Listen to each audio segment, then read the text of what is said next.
जय Hind student.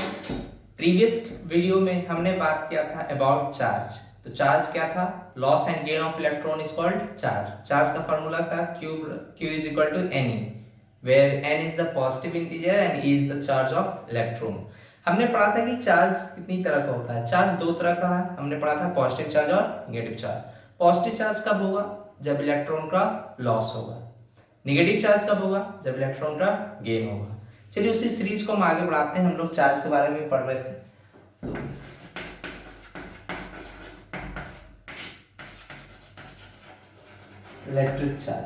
Electric charge की जो एसआई यूनिट होती है, इलेक्ट्रिक चार्ज का एसआई यूनिट क्या होता है? तो आप बोलोगे कूलम। क्या होता है? कूलम। कूलम को हम लोग डिनोट करते हैं किससे? सी से। अब इसका जो सीजीएस यूनिट होता है वो भी देख लीजिए। इसका सीजीएस यूनिट यानी चार्ज का सबसे छोटा यूनिट। एसआई यूनिट का मतलब क्या? Standard unit. सीजीएस का मतलब यहाँ पर सी का मतलब होता है centi, G stand for gram and S stand for second. Charge का सबसे छोटा यूनिट होता है ESU, जिसको हम लोग बोलते हैं इलेक्ट्रोस्टैटिक्स यूनिट। इलेक्ट्रोस्टैटिक्स यूनिट या फिर कोई कोई किताब आप में आपको दिखेगा स्टैट कूलम, है ना। तो ये बात एक ही है। चार्ज का स्टैंडर्ड यूनिट क्या होता है? कूलम। चार्ज का सीजीएस यूनिट यानी सबसे छोटा यूनिट क्या होगा? ESU। तो आप एक यहाँ पर सवाल पूछ सकते हो, सर ये दोनों में कुछ तो रिलेशन होगा, कुछ तो झोल होगा, कुछ तो टाका भिड़ा होगा इन दोनों में। हाँ बिल्कुल। तो हम बोल सकते हैं, अगर आपसे वो पूछेगा what is the relation between SI unit and CGS unit, तो आप याद रखिएगा एक coulomb is equal to 3 into 10 to the power 9 ESU। याद रखिए, this is the relation between a standard unit and CGS unit of electric charge। Clear है? तो एक कूलम बराबर कितना? 3 इंटू 10 पावर 9 ESU। तो अगर मैं आपको बोलता हूँ एक कूलम बराबर 3 इंटू 10 पावर 9 ESU है, तो बताइए 5 कूलम में कितना ESU होगा? या फिर मैं बोलूँ 5 कूलम ऑफ चार्ज को ESU में बदलना है, तो आप बोलोगे simple sir 5 into 3 into 10 to the power 9 ESU, है ना। 15। तो कितना हो जाएगा यहाँ पर? 15 गुना 10 पे पावर 9 ESU। छोटा सा एक सवाल दे रहा हूँ आपको, ठीक है। आप कमेंट बॉक्स में इसका आंसर लिखना, ठीक है। कि अगर चार्ज इज इक्वल टू है 6 into 10 to the power 3 Q, है ना, sorry 6 into 10 to power ESU, then convert into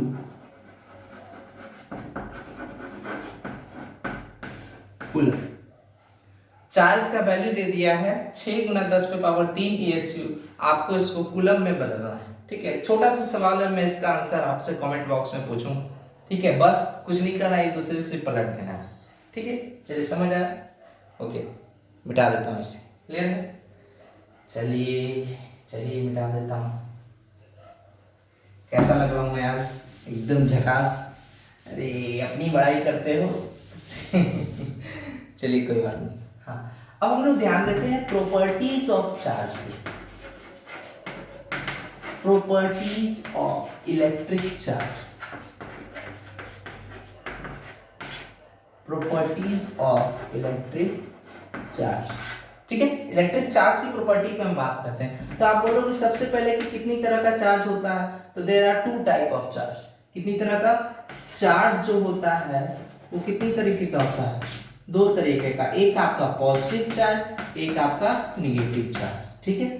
their are 2 type of charge. Number 1 is positive charge, number 2 is negative charge. Second property, positive positive या फिर negative negative, ये दोनों आपस में क्या करेगा? रिपेल करेगा, है ना। या फिर अगर इसी तरफ देखें, एक पॉजिटिव एक नेगेटिव और एक पॉजिटिव, ये भी आपस में क्या करेगा? एक दूसरे को क्या करेगा? अट्रैक्ट करेगा। ये भी क्या करेगा? अट्रैक्ट करेगा। यहां से हमको एक चीज समझ आई कि जो एक तरीके का चार्ज, देखो ये भी प्लस ये भी प्लस, ये दोनों आपस में क्या किए? रिपेल। ये दोनों की मैं बात कर रहा हूँ, ये दोनों क्या किया, रिपेल, नेगेटिव चार्ज, ये क्या किया, रिपेल। और यहाँ पर एक प्लस रख दी, एक माइनस रख दिया, तब ये क्या कर लिया, अट्रैक्ट। यहाँ पर माइनस, यहाँ पर प्लस, तब ये क्या कर लिया, अट्रैक्ट। इसका मतलब जो एक तरीके का चार्ज होगा, सेम तरह का चार्ज होगा, वो रिपेल करेगा, और जो अपोजिट तरीके का चार्ज होगा वो अट्रैक्ट करेगा। ठीक है, कोई दिक्कत नहीं। चलिए तीसरी प्रॉपर्टी जो मैं बताना चाहता हूं, चार्ज जो होता है, charge is additive in nature. Additive in nature का मतलब क्या हुआ सर, जो चार्ज होता है वो नेचर में हमेशा जुटता है। नेचर में क्या होता है, हमेशा जुटता है। देखिए कैसे, इसे मिटा दें। जैसे मैंने बोला कि charge is additive in nature, तीसरा प्रॉपर्टी उसी का एग्जांपल दे रहा हूं। जैसे मान लेते हैं Q1 चार्ज है 5 एम मिली कूलम, जानते हो, इजी है ना, मैथ वाली चीज है। ठीक है, Q2 का मान मैंने दे दिया -3 एम कूलम, Q3 का मान है +6 एम कूलम। ठीक है, तो मैं आपसे टोटल रिजल्टेंट पूछूंगा तो आप क्या करोगे, कुछ नहीं करोगे, आप बोलोगे sir Q is equal to Q1 plus Q2 plus Q3, so Q is equal to, Q is the electric charge, symbol of electric charge है ना। तो Q का मान कितना है, 5 milli coulomb plus -3 milli plus कितना, +6 मिली कूलम। होगा कि नहीं होगा। तो अब यहां से क्या करोगे, 6 5 11, 11 में 3 गया। अरे होगा ना, यहाँ ये दोनों जुट जाएगा, कितना होगा, -3 मिली कूलम, कितना होगा, तो Q बराबर कितना होगा, 8। इससे अपने को एक चीज समझ आया कि चार्ज हमेशा जुटता है, charge is always additive in nature, हमेशा जुटेगा। देखो कहीं भी मैंने चार्ज को घटाने की बात नहीं की, charge is always additive in nature. Clear है, तीन प्रॉपर्टी है। चौथा प्रॉपर्टी, फोर्थ प्रॉपर्टी की बात करते हैं।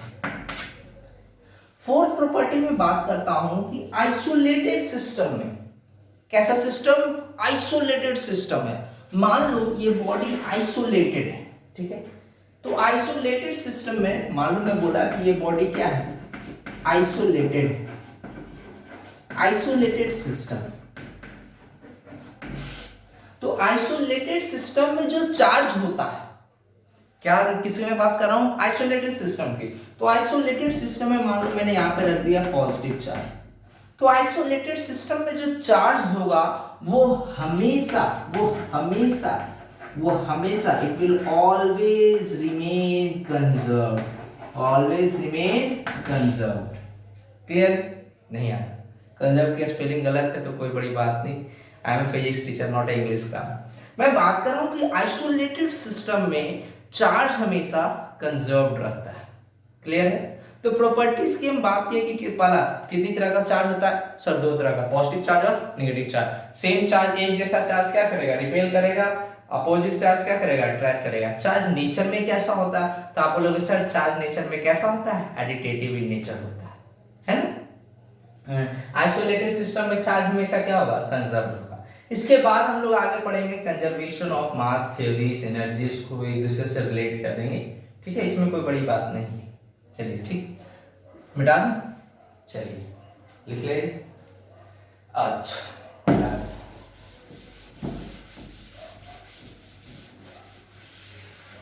अब बात आई कि सर आप बार बार चार्ज कर रहे हो, बताओ मेरे को ऐसा तरीका जिससे मैं किसी बॉडी को चार्ज कर सकता हूं, या फिर कोई ऐसा तरीका है जिससे मैं किसी बॉडी को चार्ज कर सकता हूं। हाँ, और सुनाऊं प्यार की एक कहानी, प्यार की नहीं कहानी, फिजिक्स की सुनाओ। Method of charging, method of charging. ठीक है, तो किसी भी बॉडी को हम 3 तरीके से चार्ज कर सकते हैं। पहला बाय इंडक्शन,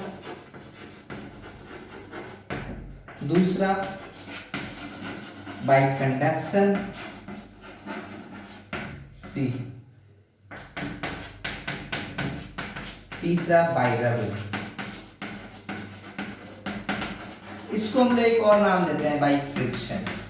ये तो कॉमन सी बात है, ये हम लोग जानते हैं। तीसरा रबिंग वाला है ना, वो आदिम मानव रगड़ता था, है ना, आदि रगड़ के आग निकाल दिया। वो कंघी वाला हम लोग करते थे, बाल में रगड़ के, या होता है ये। तो तीसरी प्रॉपर्टी हम लोग जानते हैं। इससे भी सबसे main property by induction, charging by induction. तो सबसे पहले हम लोग यही पढ़ेंगे, चार्जिंग बाय इंडक्शन। सर किसी भी बॉडी को इंडक्शन मेथड से हम कैसे चार्ज कर सकते हैं, ठीक है, इसके बारे में हम लोग पढ़ेंगे।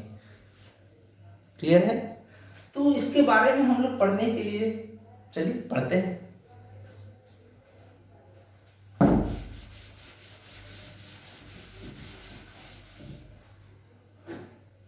हेडिंग लगा लो छोटू, charge by induction.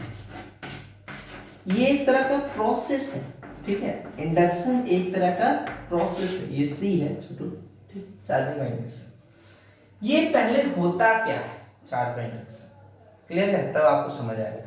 Charging by induction कहता है कि जो चार्ज है वो एक बॉडी से दूसरे बॉडी, मान लो ये बॉडी ए, ठीक, और ये बॉडी बी है, ठीक है।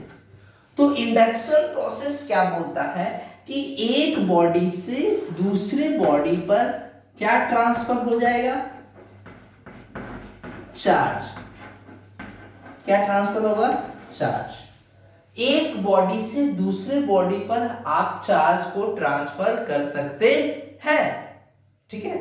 कौन सा प्रोसेस है, इंडक्शन से, बट विदाउट टचिंग। इन दोनों में कोई भी टचिंग हुआ, कोई भी टचिंग हुआ नहीं हुआ।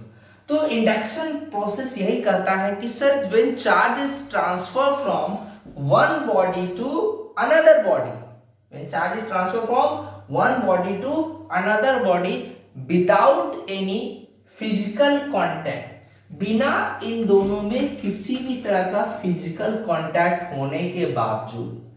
जैसे अगर हमको फ्रिक्शन से हमको चार्ज पैदा करना था तो दोनों बॉडी में हमको कांटेक्ट लगता था, फिजिकली कांटेक्ट। लेकिन इंडक्शन प्रोसेस में विदाउट एनी फिजिकल कांटेक्ट। तो हम ये बोल सकते हैं कि what is charge by induction. ये एक तरह का मेथड है जिसमें हम लोग क्या ट्रांसफर करते हैं छोटू, तो आप बोलोगे charge from one body to another body, एक बॉडी से दूसरे बॉडी पर। हम यहां लिख सकते हैं from one body to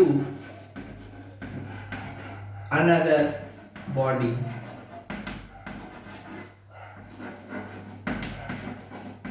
without any physical contact।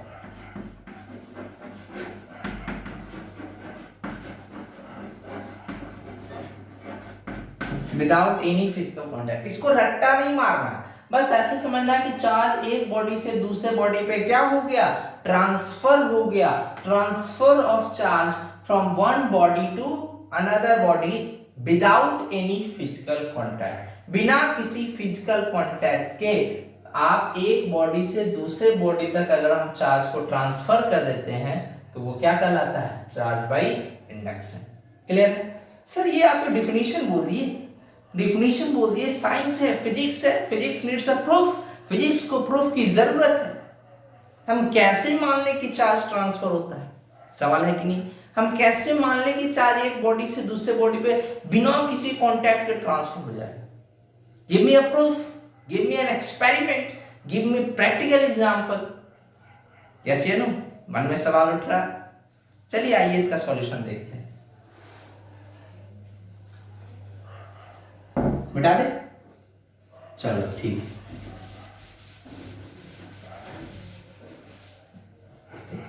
ध्यान से देखिएगा, ठीक है। चलो मान लेते हैं, मैं इसे मिटा देता हूं, ये हेडिंग तो है ही ना, मैं इसे मिटा देता हूं। चलो मेरी फिगर मैं उतना अच्छा नहीं बनाता, ठीक है। मान लीजिए ये बॉडी न्यूट्रल है, क्या है, न्यूट्रल। चलो मैंने बोला ये बॉडी न्यूट्रल है। न्यूट्रल का मतलब इसके पास जितना प्रोटॉन होगा उतना ही, जितना क्या जितना प्रोटॉन होगा उतना ही क्या होगा छोटू, बोलो बोलो, 1 2 3 1 2 3। माधव जी से गाना नहीं गा रहा मैं, ठीक है।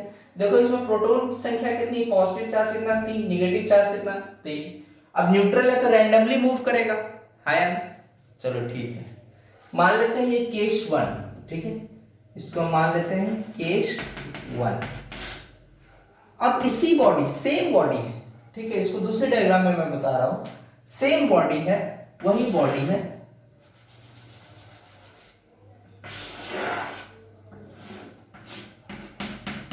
ठीक है, वही बॉडी है यहां पे। अब उसी बॉडी पर मैंने यहां पर एक रड लिया है, और रड पे कैसा चार्ज था, निगेटिव चार्ज था। मतलब ये हुआ कि निगेटिवली चार्ज्ड रड को, फिर से बोलो, ये निगेटिवली चार्ज्ड रड, ठीक, नेगेटिव चार्ज रड को मैं किसके पास ले आया, उस बॉडी के पास। ध्यान दीजिए, मैंने इस रड को जो कि निगेटिवली चार्ज है, मैंने इसको इस बॉडी में टच नहीं किया, सिर्फ पास लाया। जब मैं पास लाया तो क्या रिएक्शन होगा छोटे, तो आप देखोगे सर ये निगेटिव चार्ज ये किसको अट्रैक्ट करेगा, तो हम लोग अभी पढ़े opposite charge attract each other. तो ये नेगेटिवली चार्ज है वो किसको अपनी तरफ खींचने की कोशिश करेगा, और पॉजिटिव चार्ज को अपने तरफ लाएगा और निगेटिव चार्ज को दूर भेज देगा। नहीं समझ आया? फर्स्ट वाले फिगर में देखिए सब मिक्स है, लेकिन सेकंड वाले फिगर में देखिए तो सेपरेट आउट हो गया। मेरी बात समझ आ रहा है? ये सेपरेट क्यों हुआ?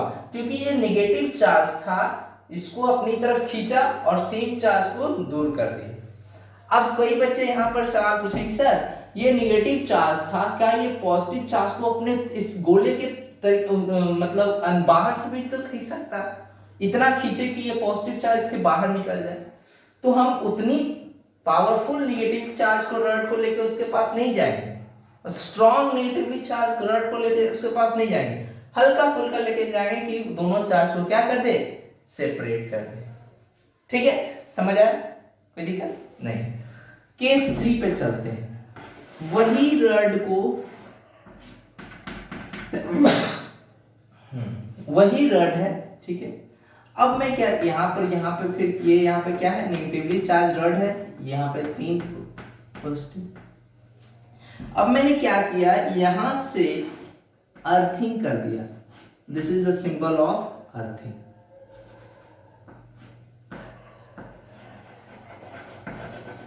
आप इसको अर्थिंग भी बोल सकते हैं या फिर आप इसे ग्राउंडेड भी बोल सकते हैं, ठीक है। तो जब आप अर्थिंग करोगे तो जो नीचे रहता है वो हमेशा लो पोटेंशियल होता है, इसको हम लिखेंगे एलपी, ठीक है। और जो ऊपर होता है वो हमेशा हाई पोटेंशियल होता है, लो पोटेंशियल हाई पोटेंशियल। अब देखो, किसी भी चीज को फ्लो होने के लिए पोटेंशियल डिफरेंस होना बहुत जरूरी है। देखो, एक तरफ यहाँ पे पानी रखो, यहाँ पे पानी रखो, पानी का लेवल सेम रखो, क्या पानी फ्लो करेगा? नहीं करेगा। पानी को फ्लो होने के लिए वाटर का डिफरेंस मांगता है, यस है ना? नहीं आया? पानी को फ्लो होने के लिए वाटर का डिफरेंस मांगता है। क्या पानी नीचे से ऊपर जाएगा कि ऊपर से नीचे आएगा? जस्ट फिर से बताओ, इलेक्ट्रॉन जो यहाँ पर है, नेगेटिव चार्ज का इलेक्ट्रॉन है, वो कैसे फ्लो करेगा? Higher potential to lower potential या फिर lower potential to higher potential? One more time, higher to lower जाएगा या लोअर टू हाइयर जाएगा? तो आप बोलोगे सर इलेक्ट्रॉन कैसे फ्लो कर जाएगा? Higher potential to lower potential. तो इसका जो इलेक्ट्रॉन था, ये जो था नेगेटिव चार्ज का मतलब क्या छोटे, इलेक्ट्रॉन वो इस तरह से फ्लो होगा। फ्लो पे कहां चला गया? ये ग्राउंड है, ये सब क्या है, फ्लो के जमीन के नीचे चला जाकर वहां पे क्या कर गया, न्यूट्रलाइज कर गया। अब कुछ बच्चे यहां पे सवाल करेंगे, सर नेगेटिव चार्ज ही नीचे क्यों गया, पॉजिटिव चार्ज क्यों नहीं गया? तो ध्यान दीजिए बच्चों, पॉजिटिव चार्ज को कौन अट्रैक्ट किए हुए है? ये नेगेटिवली चार्ज रड है ना, और नेगेटिव, अब जबकि नेगेटिव चार्ज को वो रिपेल किए हुए था, इसलिए नेगेटिव चार्ज चला गया। चलिए समझ आया? कोई दिक्कत? नेक्स्ट केस पे चलते हैं। सेम सिचुएशन, अब इसके पास क्या बचा, अब इसके पास सिर्फ और सिर्फ क्या बचा, पॉजिटिव चार्ज। अभी भी यहाँ पर रड है ना, जो ये रड पे कैसा चार्ज है, निगेटिवली चार्ज है ना, रड नेगेटिवली चार्ज। आप शुरुआत में देखो आपने पहले कौन सा बॉडी लिया था, न्यूट्रल। न्यूट्रल का मतलब same amount of positive and negative charge. But अंततः देखो केस 4 में देखो तो अब इस बॉडी के पास सिर्फ और सिर्फ क्या बचा, पॉजिटिव चार्ज ही बचा। बचा कि नहीं बचा? तो अब यहां पर एक और छोटा सा सॉल्यूशन है। पॉजिटिव चार्ज बचा लेकिन पॉजिटिव चार्ज मूवमेंट नहीं कर रहा है कि नहीं? क्यों नहीं मूवमेंट कर रहा है ऐसा? क्योंकि उसको पकड़े हुए कौन है, नेगेटिव चार्ज। तो बच्चों मैं एक छोटा सा सवाल आपसे पूछता हूं, इसको मुझे मूवमेंट कराना है तो मैं क्या करूंगा? केस 5 में यहां लिखता हूं, अगर आपको दिख रहा हो तो। मूवमेंट कराना तो कुछ नहीं, आप बोलोगे सर आपको इसको मूवमेंट कराना है तो रड को हटा दीजिए, है कि नहीं? रड को क्या कर दीजिए, हटा दीजिए। अगर मैं इस केस यहां के बाद यहां बनाता हूं केस 5, ठीक है। अगर मैं यहाँ वही बॉडी है, अगर मैं रड को हटा देता हूं तब तो पॉजिटिव चार्ज कहीं रैंडमली मूव करते रहेगा, है ना। केस 5 में मैं यहाँ लिख देता हूं remove the rod. Negatively charge rod को मैंने क्या कर दिया, हटा दिया। समझ आया डियर? नहीं आया। फर्स्ट केस में देखो आपने न्यूट्रल बॉडी लिया था और केस 5 आते आते वो बॉडी पर कैसा चार्ज है, ये बॉडी अब पूरी तरह से कैसा चार्ज हो गया, पॉजिटिवली चार्ज। ये बॉडी कैसी चार्ज होगी छोटू, पॉजिटिवली चार्ज। क्लियर? समझ आया? नहीं आया। पहले हमने न्यूट्रल बॉडी लिया था, न्यूट्रल बॉडी में हम नेगेटिव चार्ज लेके गए, फिर हम अर्थिंग कर दिए, सेम सिचुएशन। नहीं समझ आया? वीडियो के एक बार फिर से देखिए, आपको समझ आएगा। फिर मिलेंगे हम लोग एक नए वीडियो के साथ। उस नए वीडियोस में हम लोग न्यूमेरिकल्स करेंगे और हम लोग उसके बाद हम लोग पढ़ेंगे इलेक्ट्रिक फील्ड। उम्मीद करते हैं आपको ये वीडियो हेल्पफुल होगा। फिर मिलेंगे, तब तक के लिए जय हिंद, जय भारत। Thank you.